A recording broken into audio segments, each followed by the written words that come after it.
Boa tarde, meus amados. Que a graça e a paz de Jesus esteja reinando em cada coração.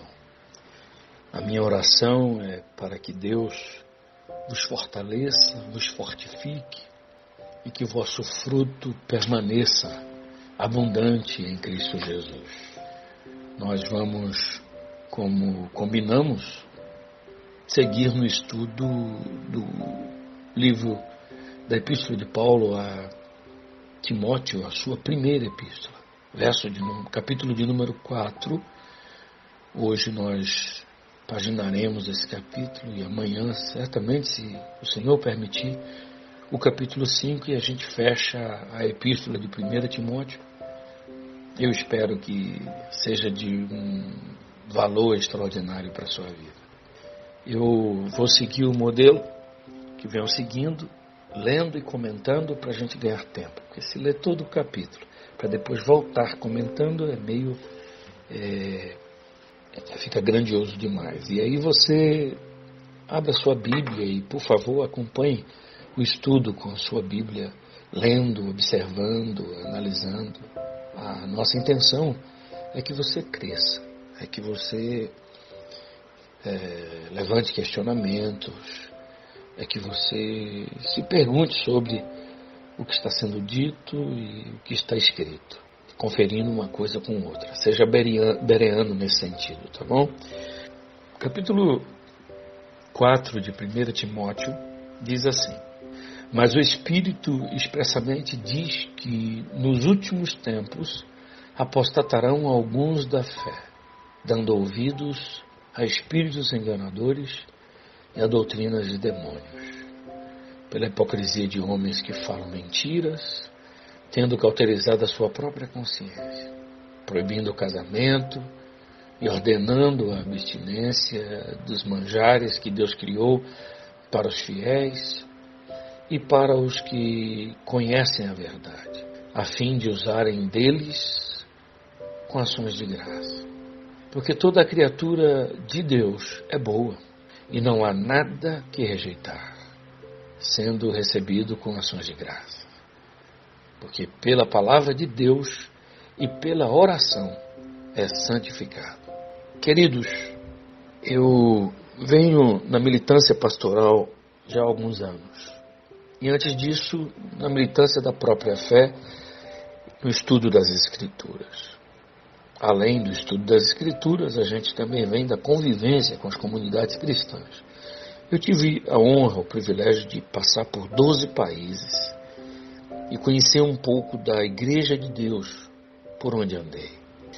E não é de se estranhar que algumas pessoas fazem uso, no bojo da sua fé, de alguns elementos culturais, de algumas convicções pessoais, e coloca esses elementos e essas convicções acima das Escrituras. Eu sei que o estudo das Escrituras não é algo fácil. E a gente tem que estar conferindo Escritura com Escritura, conforme diz a palavra. Mas a gente pegar fábulas, a gente pegar ensinamentos de homens, a gente pegar o achismo de quem quer que seja e colocar acima da palavra de Deus, é um absurdo. Jesus disse uma vez que o Filho do Homem vai conforme está escrito. Se Jesus subordina a sua vida e seu ministério ao que está escrito, por que eu vou dar ouvido à opinião de A, B, C e D porque tem diploma A, B, C e D? Porque tem experiência, porque teve uma visão, porque teve um sonho? Não, meus amados. A Escritura é a nossa base e ela deve ser discernida, estudada, compreendida. Nenhuma experiência humana está acima da Escritura, porque o Espírito Santo inspirou aqueles homens a escreverem para nos redarguir, para nos corrigir, para nos ensinar. Toda Escritura divinamente inspirada, elas foram inspiradas, inspiração no sentido do fôlego do Espírito, para o nosso bem. Deus quis assim. Tanto é que existe uma batalha enorme contra a Bíblia Sagrada. Impérios se levantaram contra ela. Reinos se levantaram contra ela. E a Bíblia está aí.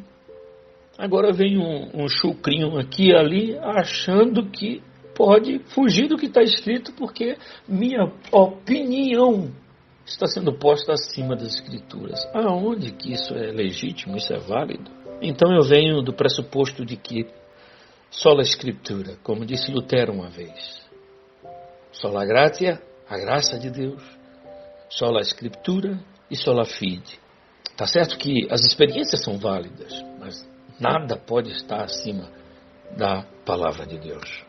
Paulo vai orientar Timóteo dizendo, mas o Espírito, e Espírito aqui no texto português, que é pneuma, que é pneuma agioi, está em letra maiúscula para fazer uma diferença. No grego essa letra maiúscula não aparece. Mas o Espírito, e o Espírito Santo, o Espírito de Cristo, expressamente diz que nos últimos tempos, e nós somos os moradores desses últimos tempos, nós somos os habitantes desses últimos tempos. Nos últimos tempos, apostatarão alguns da fé. A apostasia está aí, irmão. O espírito do anticristo é exatamente a apostasia. O anticristo ele não surgiu ainda. Ele deve estar escondido em algum canto. Mas o espírito dele já opera há muito tempo. João já dizia que na sua época ele estava operante. Porque o anticristo, ele, conquanto seja uma pessoa, mas é uma pessoa usada por Satanás. E o espírito anticristo contra Cristo, no sentido de anti com I, no sentido de contra Cristo, não anti com E, no sentido de estar perante Cristo, ele já opera há muito tempo. Ele só vai ganhar uma forma mais tarde, por esses dias, porque as escrituras têm que se cumprir e ele vai tornar-se carne. Satanás vai incorporar um sujeito para fazer valer nesta geração algo que as escrituras já anunciaram. Agora vejam, por favor, mas o Espírito Santo expressamente diz que nos últimos tempos apostatarão alguns da fé. Apostasia, irmãos, não é abandono simplesmente da fé, é fazer uso da fé transformando-a por vieses negativos, enxovalhando a fé com opiniões pessoais. Apostatar a fé não é simplesmente negar a fé. Apostatar da fé significa fazer da fé um instrumento de morte. É usar a fé com a sua pureza, desviá-la dessa pureza e fazer uso dela para fins diabólicos. E alguns apostatarão da fé genuína, dando ouvidos a espíritos, e aqui espíritos está em minúsculo, está no plural, e não são espíritos santos, são espíritos desviados.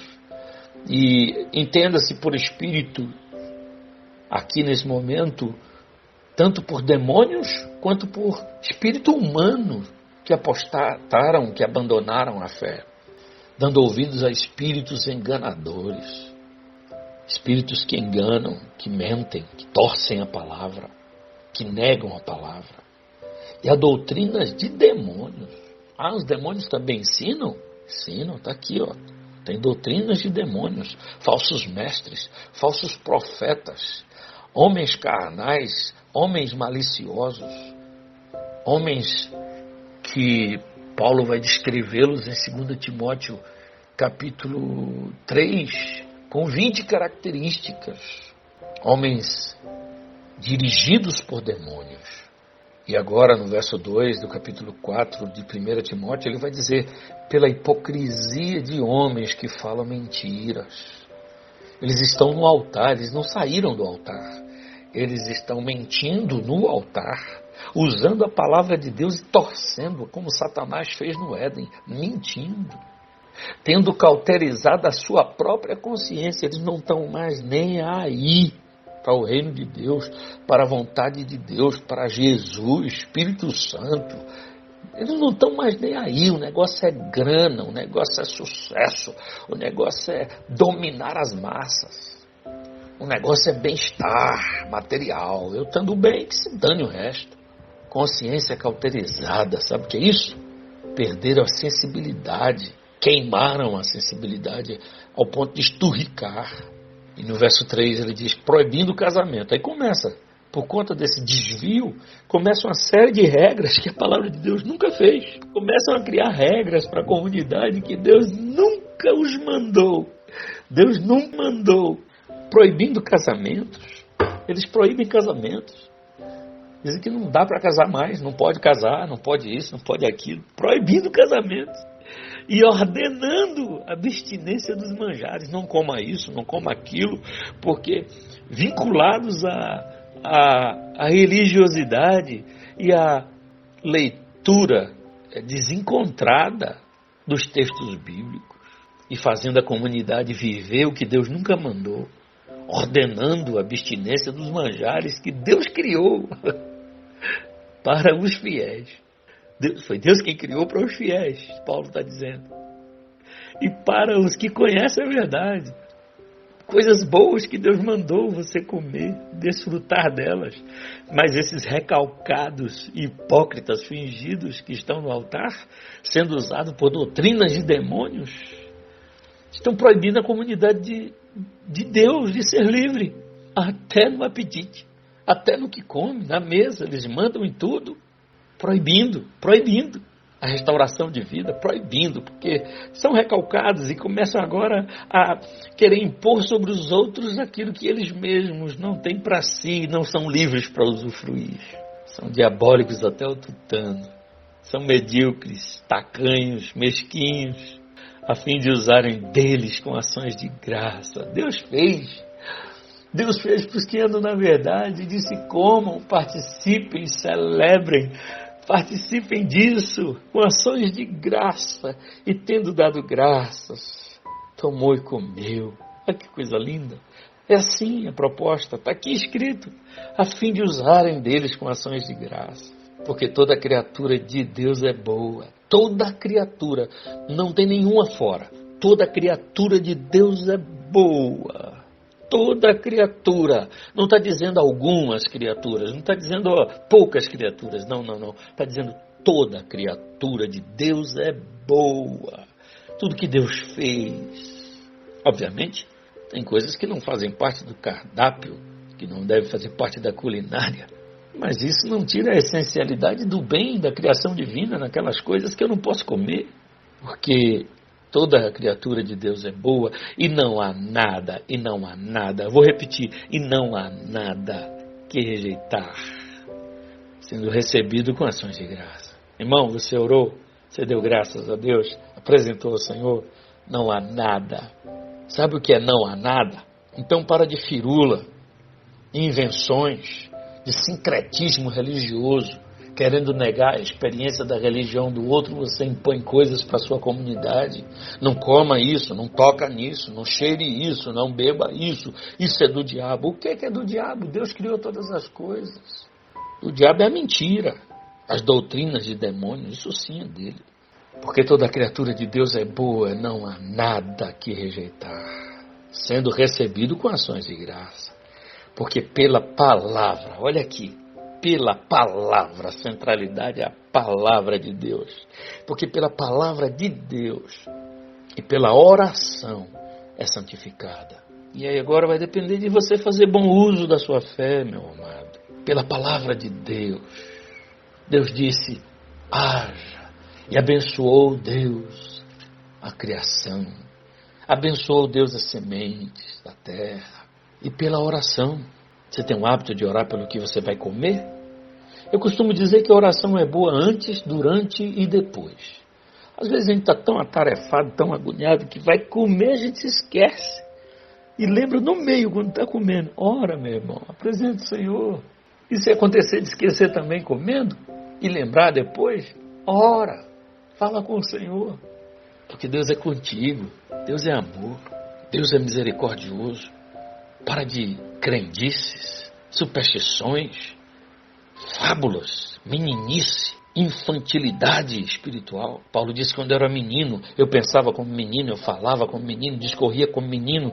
Ei, agora eu cresci, agora eu amadureci. A vida cristã é para gente madura. Capítulo 4 de 1 Timóteo, verso 6, Paulo diz, propondo estas coisas aos irmãos, serás bom ministro de Jesus Cristo, criado com as palavras da fé e da boa doutrina que tem seguido, mas rejeita as fábulas profanas e de velhas, e exercita-te a ti mesmo em piedade, porque o exercício corporal para pouco aproveita, mas a piedade para tudo é proveitosa, tendo a promessa da vida presente e da que há de vir. Esta palavra é fiel e digna de toda aceitação. Eu vou comentar isso aqui e depois a gente avança. Propondo estas coisas aos irmãos. Isso é para ser pregado na comunidade. Isso é para ser ensinado na igreja. É para propor estas coisas para os irmãos. Isso não é uma coisa que você deve guardar para si, líder, pastor. Propondo estas coisas aos irmãos, serás bom ministro de Jesus Cristo. Quais coisas? Estas coisas que ele acabou de elencar.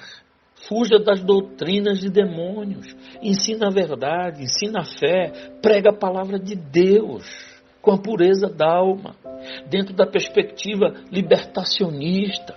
O Evangelho é libertário, ele não escraviza as pessoas. E se há alguma posição de subserviência no Evangelho, isso é opcional. Isso digo opcional no sentido de, é uma opção que eu faço em Cristo, eu tomo a decisão de servi-lo em amor. Você pode não servi-lo em amor e colherá os frutos disso.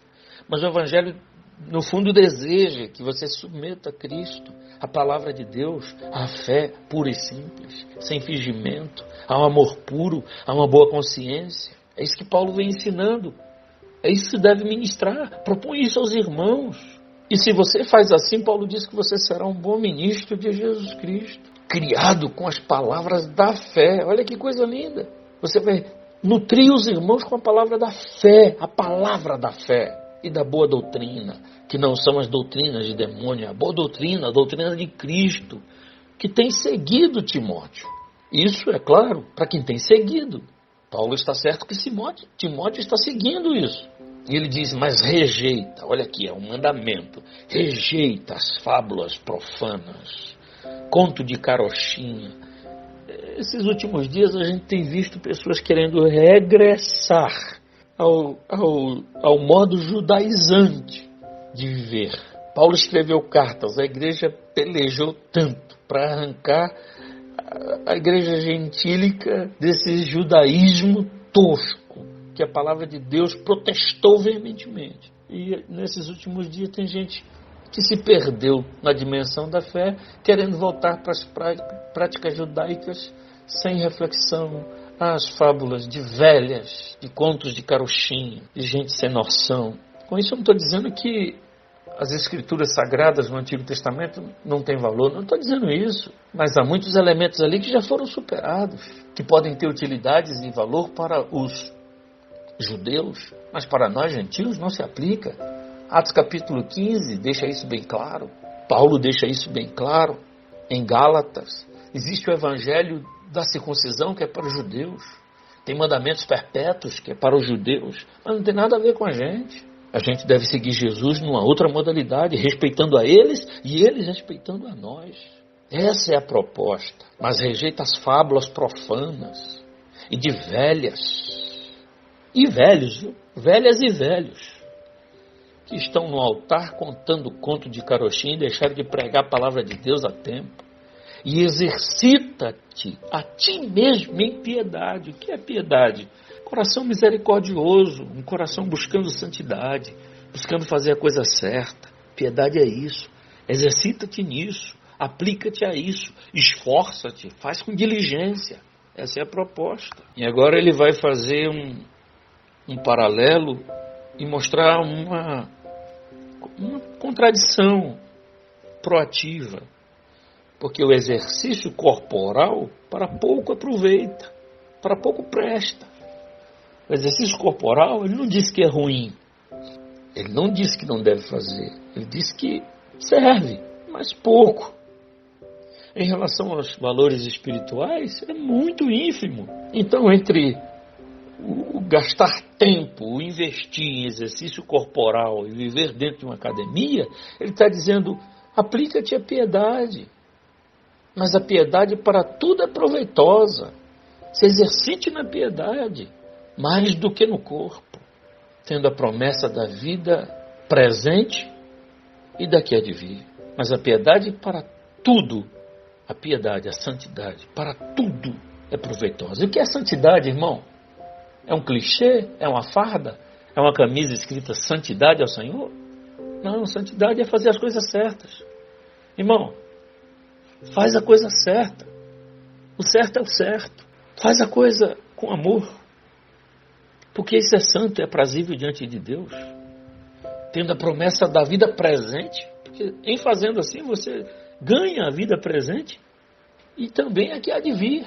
Não é uma promessa apenas para o futuro, escatológica, visando o telos, o fim das coisas. Nada disso.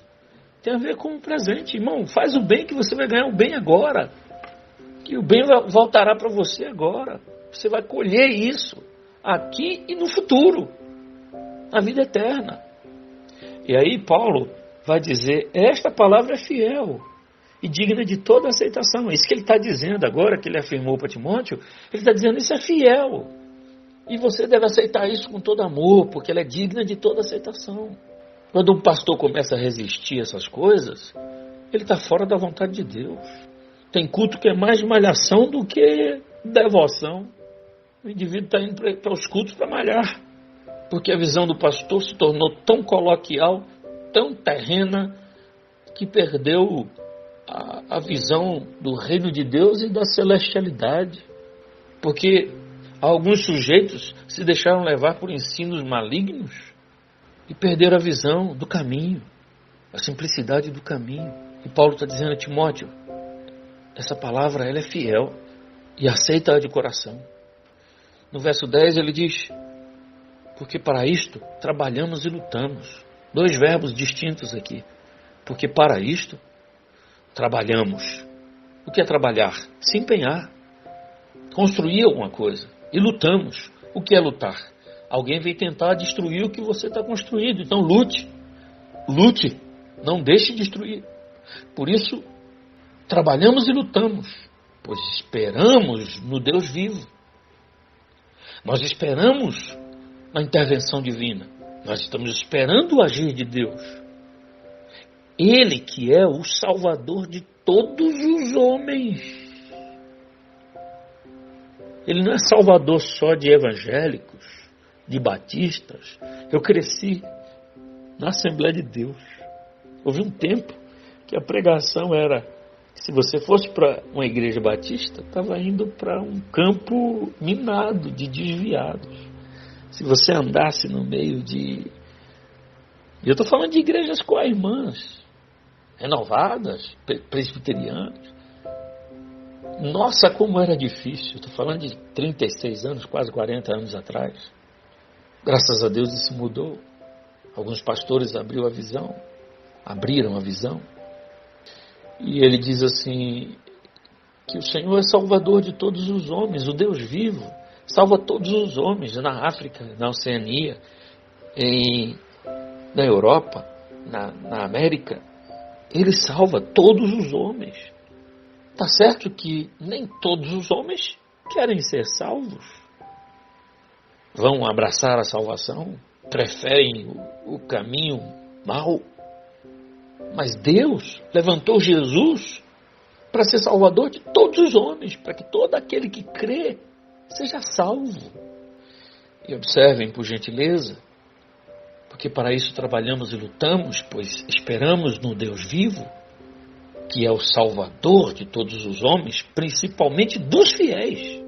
Ele é Salvador de todos os homens, principalmente dos fiéis, dos que se aplicam, dos que amam a sua palavra, dos que buscam o seu reino, mesmo fracos estão clamando por ele.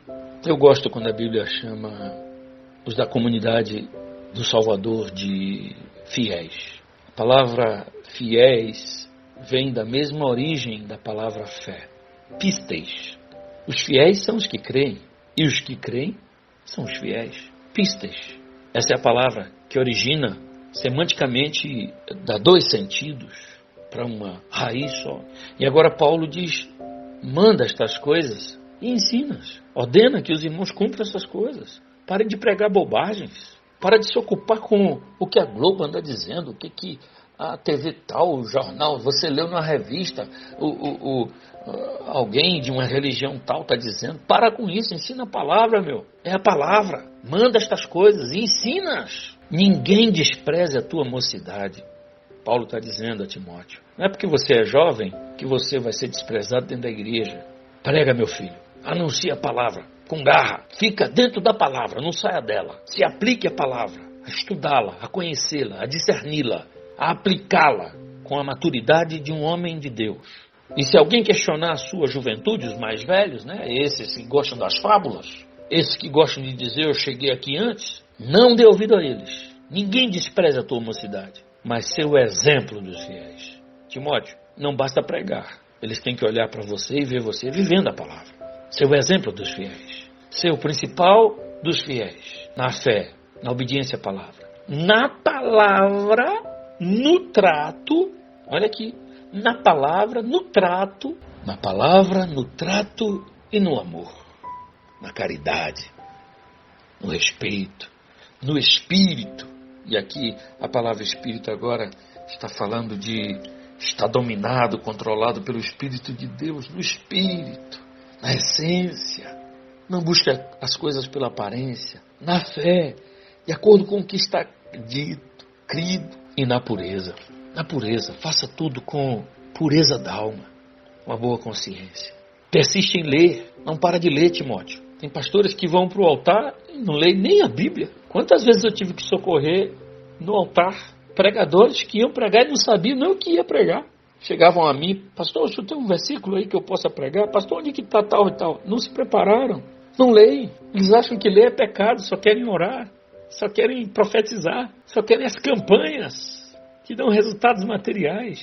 Paulo está dizendo, persiste em ler, queridos. O pastor Antônio Gilberto, um mestre, um doutor na palavra, disse uma vez e eu guardei. Se ler não fosse importante, o Novo Testamento não começaria em Mateus com a palavra livro. Eu guardei isso comigo. O Senhor mandou Isaías escrever, mandou Jeremias escrever, mandou Ezequiel escrever, mandou Moisés escrever um livro. Para que, irmãos, escrever um livro se não vai ser lido? Se Deus não valorizasse o ler, por que mandaria escrever livro? Aí fica um pastorzinho preguiçoso, um líder preguiçoso, que não quer ler, só quer ficar no monte ou no quarto, orando, vendo TV e pregando por inspiração de outros pregadores que ele ouve. Não quer gastar tempo, ler dá trabalho, cansa as costas, cansa os olhos, mas tem um fruto maravilhoso. Quem tem o dom de ensinar não pode fazê-lo sem ler. Paulo está dizendo, persiste em ler, mas também exorta os irmãos, ensina, exorta, admoesta, prega com veemência. Ele diz ensinar, ler, exortar e ensinar, até que eu vá. Timóteo, faça isso, até que eu chegue aí. Não para. E se eu não chegar, continua, prossegue. Seu ministério deverá estar pautado nisto. Se comprometer com a palavra, o fino trato, o amor, andar no espírito, na fé, na pureza, mas também persiste em ler, exortar os irmãos e ensinar. Não tenha medo de pregar a verdade, não tenha medo de anunciar a palavra, tenha medo de negar a palavra aos irmãos, porque o Senhor vai te cobrar. E o texto diz, não desprezes o dom que há em ti. Pastor, líder, meu irmão, é bom demais ver Deus usando outras pessoas, mas não despreze o dom que há em ti. Que dom Deus te deu? Aplica-te a ele. É o dom de misericórdia? Vai cuidar de vidas, vai abrir casa de recuperação, vai cuidar de mendigos na rua, vai fazer o trabalho social. Deus chamou você para diácono? Vai servir bem a igreja de Deus, vai ver quem está passando fome, vai cuidar do estômago dos irmãos, da saúde dos irmãos, das lutas que os irmãos estão passando, vai ser consolo, vai ser bálsamo. Deus chamou você para o ensino? Aplica-te em ler, aplica-te a ensinar. Deus chamou você para presidir, vai administrar pessoas com projetos que faça crescer o reino de Deus. Faça uso dos dons das outras pessoas para o crescimento da igreja, mas não despreze o dom que é em ti. Tem gente que deseja tanto o dom do outro que despreza o que Deus lhe deu. É menino atabalhoado, é menina atabalhoada. não sabe valorizar o que Deus lhe deu, por isso você vai se sentir inadequada, numa inadequação profunda, lugar nenhum vai prestar para você. Sabe qual é o melhor lugar do mundo? Aquele em que você exerce o que Deus mandou você fazer e ser. E finalizando esse capítulo, Paulo diz: não desprezes o dom que é em ti, o qual te foi dado por profecia, com a imposição das mãos do presbitério. Timóteo é um pastor. Antes de que se lhe impusessem as mãos, muitos profetas, pastores, líderes, falaram que Timóteo seria um profeta, um pastor, um líder. A imposição de mãos do presbitério é apenas a constatação, a confirmação, a consolidação de algo que já foi construído ao longo dos anos. Eu tive a honra de crescer na igreja. Eu nasci na igreja. E voltei para a igreja relativamente aos 14 anos de idade. Eu tomei a decisão de seguir Jesus. De lá para cá eu entreguei minha vida a Ele. Surgiu um emprego para mim, trabalhar numa loja. Eu disse: não, eu quero ir ajudar um pastor em qualquer canto do mundo, até no deserto. E fui. Eu fui servir a Deus ao lado de um pastor, aliás de dois.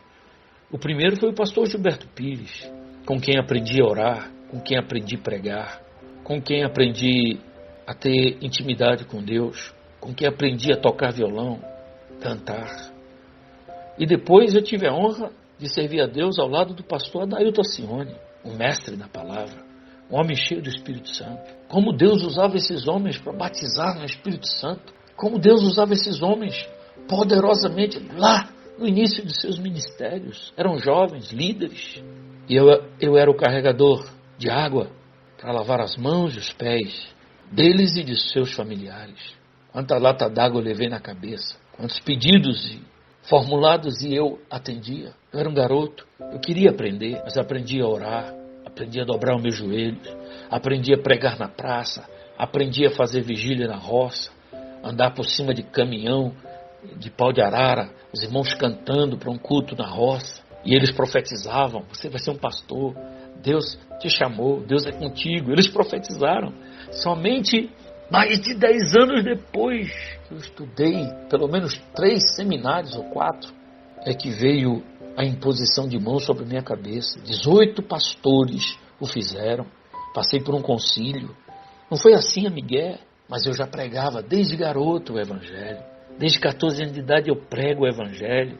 A gente fazia trabalhos em prostíbulos, a gente fazia trabalho na madrugada, uma vida inteira devotada ao Senhor. E agora Paulo está dizendo a Timóteo: medita estas coisas, reflete, filho, ocupa-te nelas. Eu temo muito essas pessoas que chegam agora, com 6 meses na igreja, quer ensinar o pastor, quer dividir o rebanho.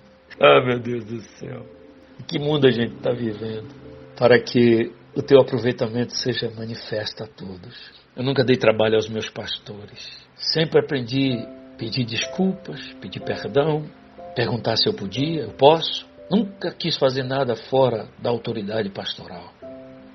E Deus foi me abençoando. Eu andei pelo mundo pregando o Evangelho, repartindo o pão de Deus em muitos lugares grandiosos, nas favelas, nas palafitas, ribeirinhos, no sertão, na roça. Paulo está dizendo a Timóteo: medita essas coisas, ocupa-te nelas. Tem cuidado de ti mesmo e da doutrina. Meu irmão, se você não tiver condições de cuidar de um rebanho, por tristeza, por angústia, por decepção, por desprezo, por afronta que tenha vivido, cuida-te de ti mesmo. Cuida da tua alma. Os crentes são assim, te dão, te abençoam, mas também quando te pisam o pescoço é para matar. Mas levanta a sua cabeça, você também é um crente. Você também pisou alguém, você também machucou alguém.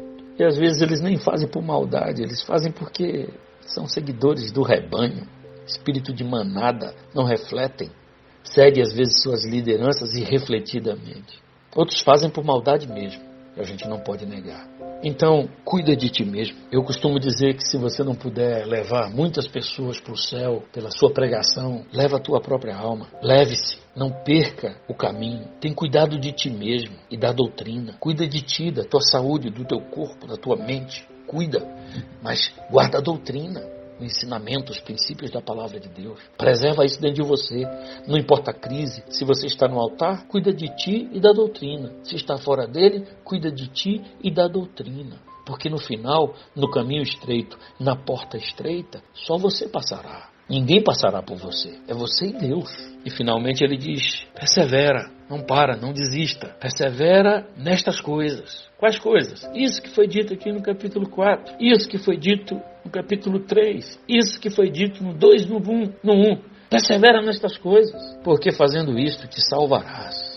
Se não fizer isso, não te salvarás. Fazendo isto, te salvarás. Tanto a ti mesmo como aos que te ouvem. Tanto a ti mesmo como aos que te ouvem. Se a palavra de Deus faz bem para ti, fará para outros. Se a palavra de Deus que você prega não está trazendo o bem que ela diz trazer para a sua vida, tem alguma coisa errada e você precisa rever isso. Ela fará bem para ti mesmo e fará também aos outros, aos que te ouvem. A Bíblia nos convida para esse solipsismo, para esse encontro com a gente mesmo, conosco mesmo, com essa subjetividade, com essa autoministração, com esse autopastoreamento, com essa busca pessoal pelo que me salva, pelo que me mantém de pé. Persevera, não abre mão. Tem muitos que se aplicam aos exercícios corporais e físicos e são perseverantes. Você os encontra aí de madrugada, na chuva, pode estar trovejando, eles estão aí. Mas na fé são fracos. Paulo está dizendo, aplica-te, seja diligente, não abre mão, não desista, fica firme. Te caluniaram? Fica firme. Você errou? Fica firme. Tropeçou? Levanta, fica firme. Te rejeitaram? Fica firme. Te abandonaram? Fica firme. Te odeiam? Fica firme. Te amam muito? Fica firme. Está dando certo o ministério? Fica firme, persevera. Todo mundo foi embora, você está falido financeiramente, mas tem a sua fé em Cristo Jesus? Fica firme. Jesus te ama. Deus abençoe a todos.